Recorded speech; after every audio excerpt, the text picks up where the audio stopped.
তোমাদের জন্য আজকে ঘনকের খুব ইম্পর্টেন্ট একটা চিত্র নিয়ে আমি চলে আসলাম। কি আছে দেখো, নিচের চিত্রটিতে কতগুলি ঘনক রয়েছে। দেখো এই চিত্রটা কিন্তু ডব্লিউবিসিএস মেন 2018-তে এসেছিল। এই যে চিত্রটা, এর মধ্যে কতগুলো ঘনক রয়েছে সেটা আমাদেরকে খুঁজে বের করতে হবে। কি করবো, প্রথম লাইনে মানে এই লাইন থেকে শুরু করবো, প্রথম থেকে 1 2 3। প্রথম লাইনে কটা আছে? একটা ঘনক। দ্বিতীয় লাইনে কটা আছে? 1 2, দুটো ঘনক। তৃতীয় লাইনে কটা আছে? 1 2 3, তিনটে। তাহলে আমরা এভাবে লিখে নেবো, প্রথম লাইনে কটা পেলাম? একটা। দ্বিতীয় লাইনে দুটো। তৃতীয় লাইনে তিনটে পেলাম। মানে এটাই যে 1 2 3 লিখেছে, এটা উল্টে লিখবো। কিভাবে লিখবো? 1 গুণ দিয়ে 2 3, এবার এটা গুণ করে নেব। 3 1 3, 2 2 4, 3 1 3। এইবার যোগ করব, 3 আর 3 6 আর 4 10। তাহলে এই চিত্রটার মধ্যে আমরা কতগুলো পেলাম?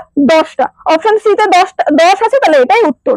এটার পর আমরা তোমাদেরকে একটা এরকম ধরনেরই একটা চিত্র দেব, তার মধ্যে কতগুলো ঘনক আছে তোমরা খুঁজে বের করবে এবং কমেন্টে আমাদেরকে জানাবে।